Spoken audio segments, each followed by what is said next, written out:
Dear students, welcome to EPG Pathshala. I am VN Prabhakar from the Archaeological Survey of India. In the paper on Principles and Methods of Archaeology, we will be discussing about the second part on the scientific tools in archaeological exploration. So we have already seen in the previous module the first part on scientific tools in archaeological exploration, and we have discussed on aerial photography, remote sensing survey and geographical information system. So in the present module, we will be discussing on the subsurface prospecting, geophysical survey, and the tools generally used in the underwater archaeological investigations. The scientific tools used in the explorations are indicative only and needs to be confirmed, preferably by excavations, because they cannot give a complete picture of the buried remains. So excavations are always an option to confirm the findings from the archaeological exploration. So we have different tools for the subsurface detection. They are completely buried, and so we need to use various kind of tools. It may be simple tools, and they may not be complicated, and they are in the use for a pretty long period, and they are also very easy to use. It works on the principle of tapping the surface to understand the solid or hollow nature of the subsurface. This is one of the most simplistic tools that can be used to understand what kind of buried remains, whether it is hollow or solid kind of thing. If certain buried floors are there, it can be just tapped and understood by listening to the nature of the sound. The acoustics principle used in this subsurface tapping, it helps in understanding the nature of the surface, and hence a preliminary idea can be understood, and then other detailed scientific tools can also be used to probe. So one of the subsurface tools used for investigation is a T-probe. It is a very simple tool. It's a T-shaped steel rod with a pointed tip. It can be used to know the buried remains. This rod with the sharp tip can be applied on the surface at several points, and the pressure or the looseness of the earth can be very easily measured. These pressure and loose points can be marked on a map, and then a relative topography can also be developed. Wherever there are loose areas and wherever there are solid areas, it can be understood from this T probes. Then comes the auger surveys. I mean, these kind of auger surveys are again an extension of the T probe, because T probe, it cannot go very deep into the surface, and it can only reveal just the nature of the surface, just buried from the surface. But this the auger survey, it can go deep. It can be driven to very deep into the soil. We can obtain samples from variable depths of the subsurface, and also construct a kind of a stratigraphic sequence. I mean, it can be driven into very deep depths, and can also obtain samples from the deep depths, and that can be arranged on a stratigraphical basis, which can be studied and understood. What is the nature, what is the stratigraphy, what is the cultural remains a certain archaeological site may contain. So this is an extension of the T survey. So apart from the T probes and the auger survey, there are some other tools also that can supplement this kind of subsurface detection. One is the endoscopic devices, which can be used to insert into the hollow surfaces and know the interior nature of the unopened buildings and structures. These kind of endoscopic devices have been used effectively in the pyramids of Egypt, and buried or unopened buildings have been studied using this kind of endoscopic devices. And also another kind of devices that can be used is the ultrasonic sensors, which can be used to detect variability in hardness and hollowness, which can be again mapped. These ultrasonic sensors very easily detect the hollowness or the hardness behind a wall surface or the beneath the floor surface, which can be mapped, and a relative topography can be developed. So this is both useful for structures like the pyramid, as I told, are unopened wall surfaces where there is no evidence of any door or window. The behind what kind of remains are there, that can be very easily measured, and also archaeological floors which may be hollow or solid that can be easily detected. And next comes the geophysical survey of archaeological site. These are based on the geological applications. First, we have seen very simple tools, T-probes, auger survey, ultrasonic, and other sensors. But here we are applying a different area altogether, because geological applications are also very much useful in archaeology, and there are various tools in geology which has developed that can be used to detect the subsurface features. These geophysical surveys, they are totally non-invasive and non-destruction. So it is completely helpful for the archaeologist to probe, and they can cover vast areas for detecting the subsurface features. They can also help in the detection, imaging, mapping of surface features over large areas in potentially great detail. So there are various tools which we will be seeing one by one what kind of tools are there. But there are certain disadvantages also, even though it can give a large advantages, but there are certain disadvantages also, because these geophysical tools, they work based on the nature of the soil conditions. If there are loosely buried features like stone debris and compact soil conditions mixed with archaeological remains, it may not give a better feature. So these are some of the disadvantages which has to be kept into mind, and always we need to take a note of these kind of features before carrying out a survey. The geophysics tools, it is one among the multi-dimensional approach and not the only aid. It has to be kept in mind actually. Geophysical tools, they are combination of several tools. We will be seeing one by one.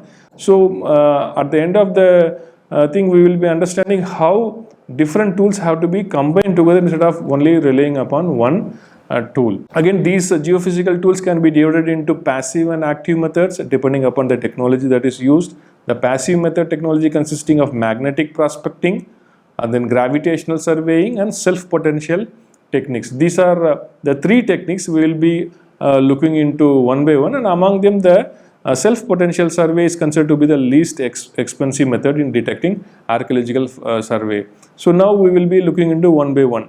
The techniques are, under the active methods are seismic or acoustic, electromagnetic, resistivity or galvanic, and ground penetrating radar. So these are the various methods under the active and the passive methods.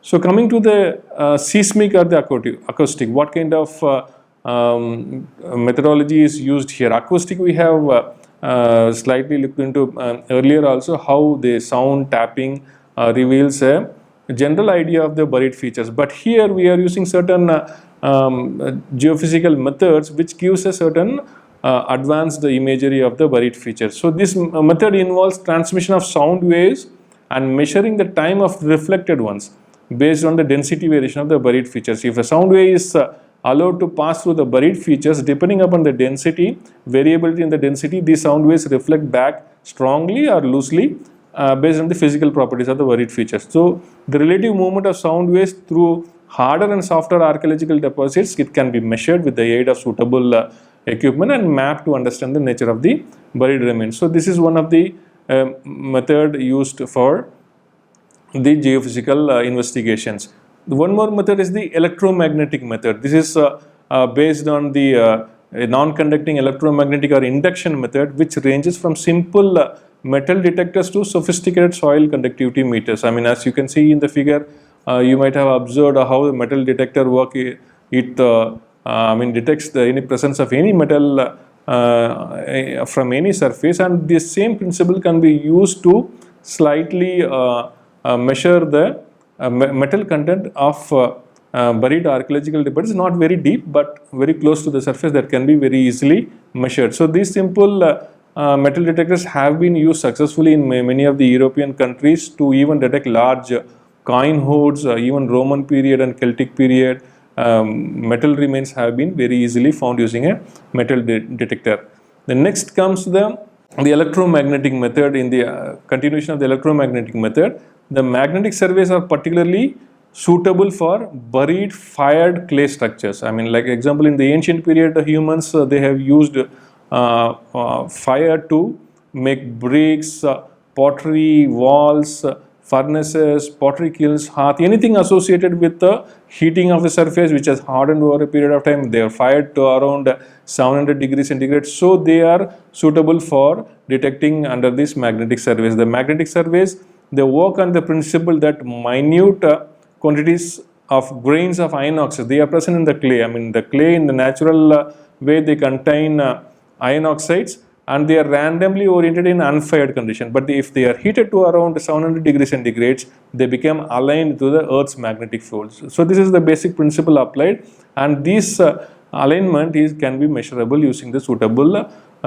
equipment for detecting the subsurface features. Again, this can be mapped, and again relative presence of harder or softer surface can be very easily understood. One more method is the resistivity or galvanic method. This is based on the electrical conductivity, works on the principle of conduction or non-conduction of electricity by the soil. Again, depending upon the nature of the soil, the compactness, the conductivity, electricity can be conducted very easily, or it can be blocked by the soil conditions. So it also depends upon the moisture content of the soil. If the soil is more moisture, damper, so it conducts more electricity. So these kind of features can be used, and also we have to measure, we have to understand whether the soil is moist or not before carrying out the electricity resistivity survey, because if the soil is more damp, it is not suitable to conduct the survey. It will give a altered view of the subsurface feature.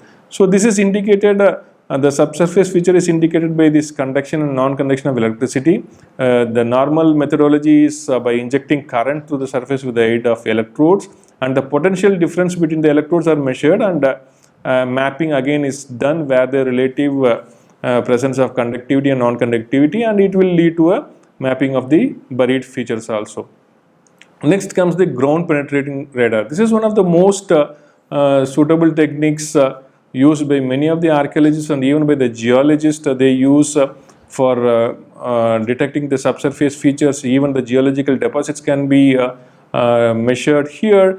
It is a tool ranging detection between a few to several meters beneath the surface. It can, depending upon the antenna what we are using, so even buried features ranging within a few from the surface to several meters can be detected using this principle. So it works on the principles of transmitting different wavelengths of electromagnetic waves, and then measuring the continuity or discontinuity of the reflected signals. Because the waves penetrate the surface, it goes there, it strikes any compact surface or any wall or fallen debris. Then if there is more compactness, it is reflected immediately. If there is no compactness or no buried features, it goes on and then strike backs and come back. So depending upon this variability, we can measure, and then again we can detect the anomalies. So it generally consists of like a wheeled carriage like this, and the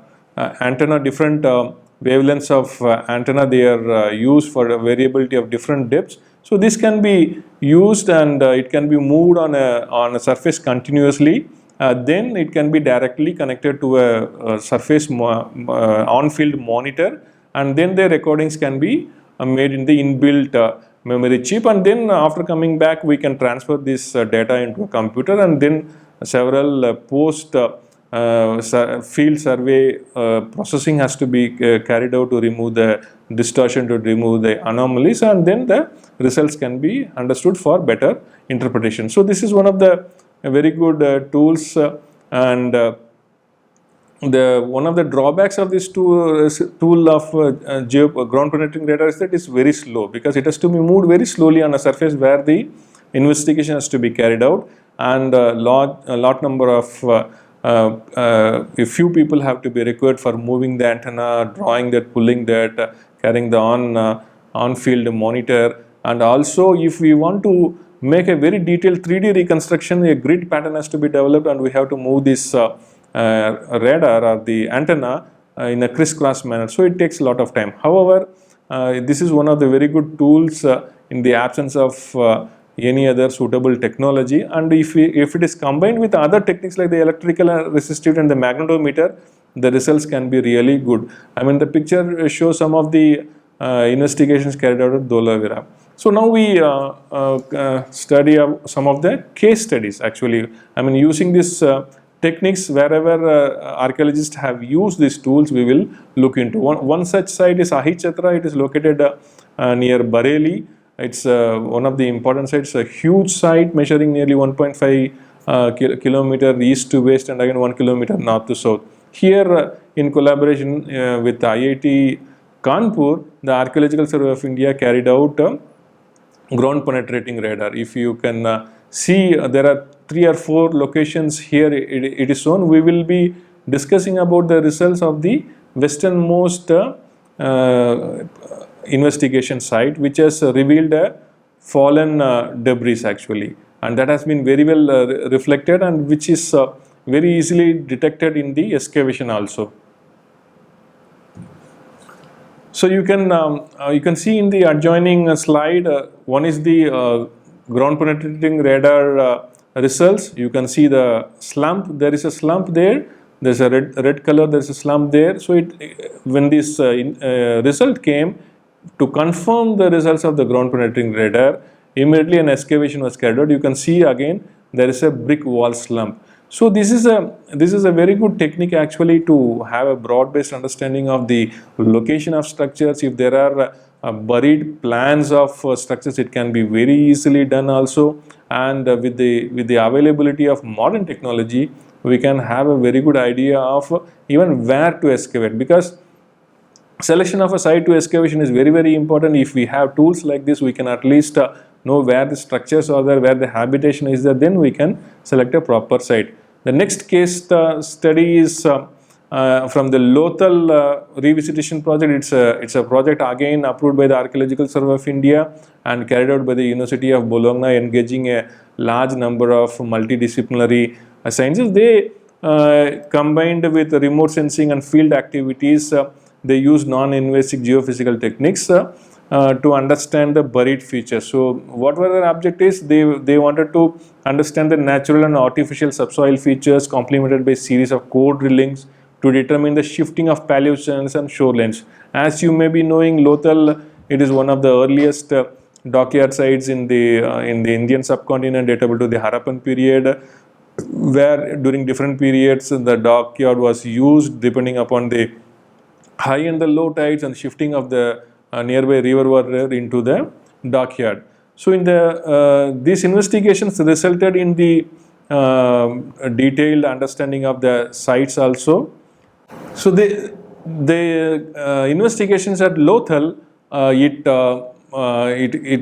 was used with a magnetometer survey, and it revealed very interesting features. You can see it's a baked brick embankment canal running east to west and perpendicular to the dockyard. So this is a very important evidence that a canal is feeding the dockyard, connecting the Paleo River, and an architectural complex consisting of rooms along a narrow street and separated by lanes. So you see, even the layout of a small area of the habitation can also be understood, and a possible monumental gateway with a large drainage outlet to the southwest corner of the Acropolis. So these 3 anomalies have been measured using the magnetometer survey, and one of the investigators, Frenes, he carried out test trenches in the areas of anomalies, which largely confirmed the findings. So this is how it works. I mean, we do a survey, geophysical survey, then confirm it with excavations, because without excavation we may not understand whether it is actually there or not. So this is one of the important features of the geophysical survey, and in the next slide you can see the results of this geophysical survey at Lothal. You can see this is the area of investigations, and wherever the anomalies have been detected, it has been shown, and the trench locations are also shown where the confirmation of the geophysical survey were also obtained. So the next case study is from Dholavira, where in collaboration with the Archaeological Survey of India, the IIT Gandhinagar, they carried out ground penetrating radar survey.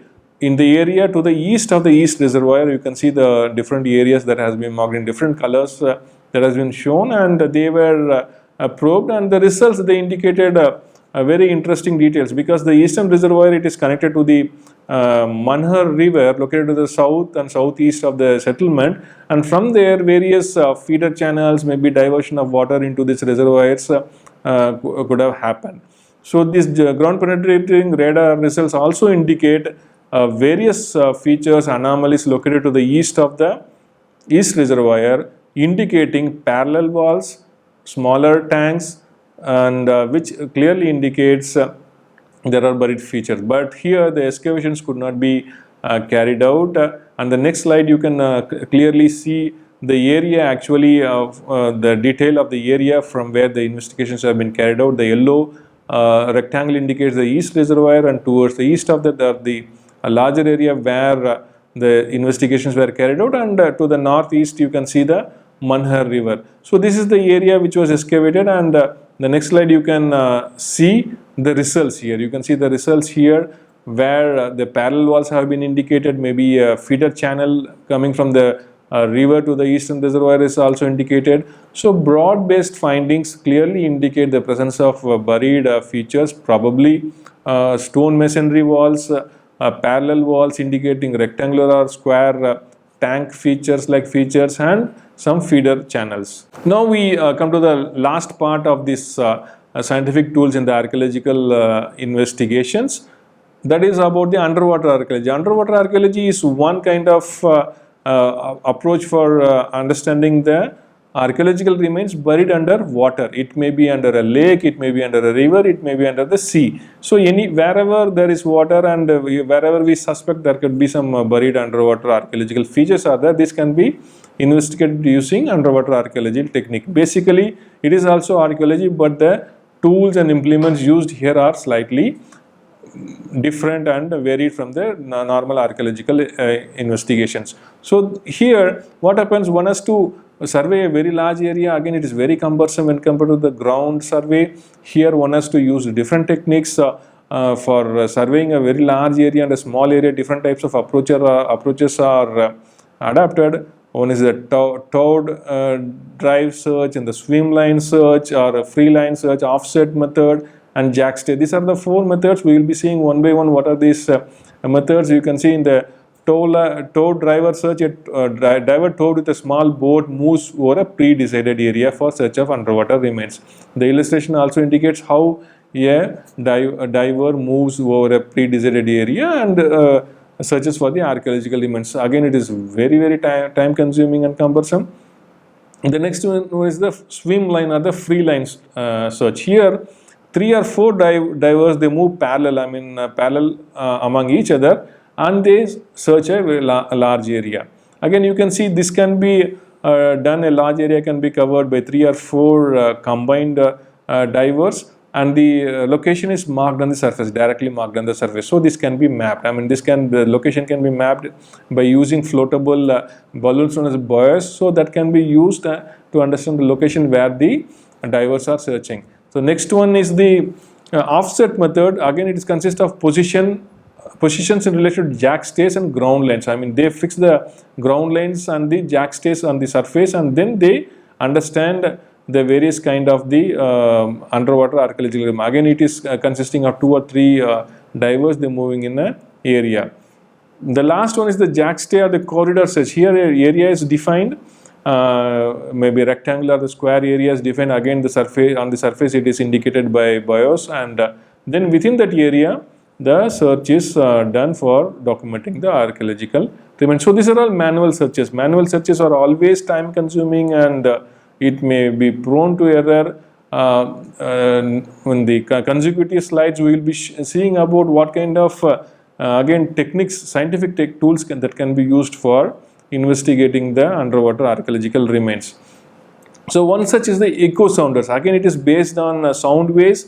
Like in the ground survey, what we have seen, the sound waves are the sonar or the sound waves are emitted in the pulses into the water, and they are reflected back from the surface, tracking the surface. So the time taken between the emission of the pulses and the reflected ones is measured, which enables to measure the depth of the water and also the speed of the sound in water. So this can be used to understand a relative bottom profile of the buried archaeological feature. So if there are certain ship remains or shipwrecks buried on the seabed, so the relative variability of the sound waves reflected from the seabed can be used to understand the buried feature. So one more advanced technique is the multi-beam swath system, because the echo sounder, it is very consuming, because it is only emitting one ray of the sound beam. But here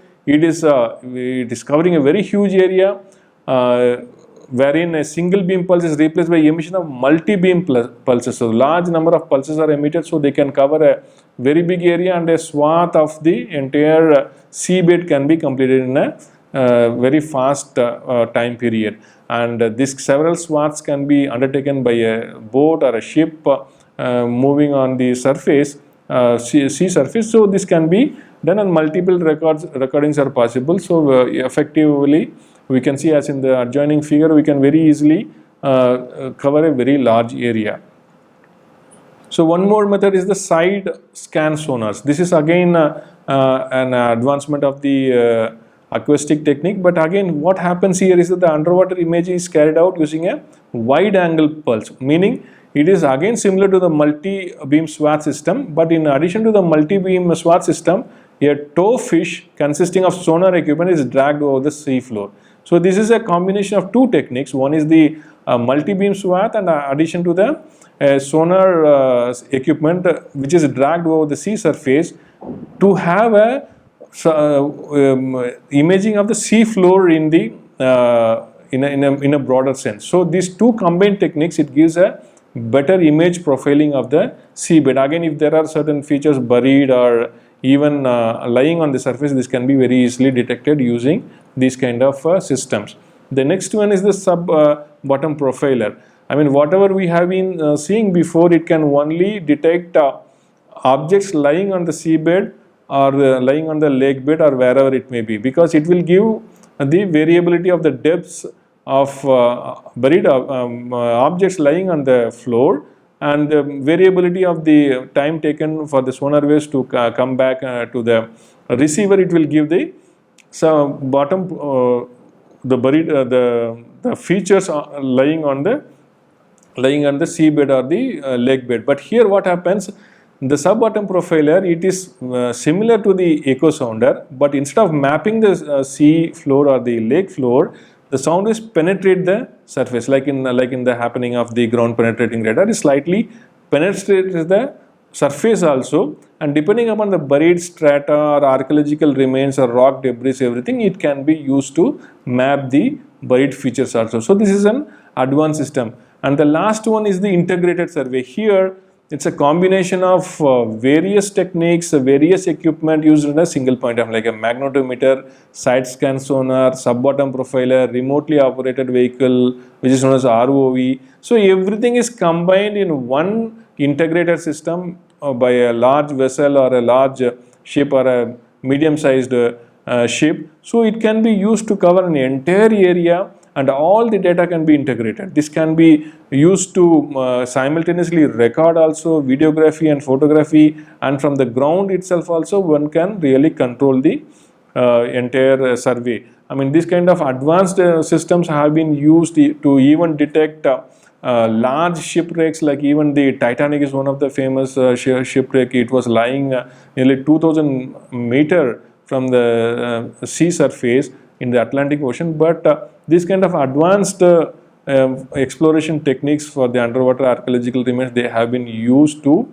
find the buried and as well as the remains lying on the sea floor or the lake floor, wherever it will be, it can be easily detected. So to sum up, there are various kind of scientific tools which with the very simplistic T probes to the auger surveys to the sophisticated magnetometer survey or the geophysical survey, which have been used on the ground penetrating radar. So these equipments, some of them are very simplistic to use, but some are nearly very costly and requires dedicated manpower for that also. For example, to use a ground penetrating radar, it is very difficult. One has to have a real expertise in using the ground penetrating radar, do the survey, then get the anomalies, then do the post survey cleaning and interpretation. So this consumes a lot of time. So one has to have an experience in operating the system and also understanding the anomalies. So it is both expensive and need a lot of expertise to operate. So nowadays we have in India these kind of equipments. Many of the scientific institutions, like I told you, IIT Kanpur is having a ground penetrating radar, even IIT Gandhinagar has a ground penetrating radar. So instead of archaeologists acquiring these kind of sophisticated equipments, they can collaborate with these kind of scientific institutions, and they can involve them and do a lot of research. And this data collection as well as in the laboratory also takes a lot of time, as I told before. So it is done by only specialized people doing a lot of research in this area. Similarly, underwater archaeological investigations also, it requires a lot of expertise, divers having suitable experience to dive in certain environments. So all these kind of things are there. So you can also read the other components of the module to understand the various scientific tools used in the archaeological exploration. You can read the e-text and also the references to have a further understanding. Thank you.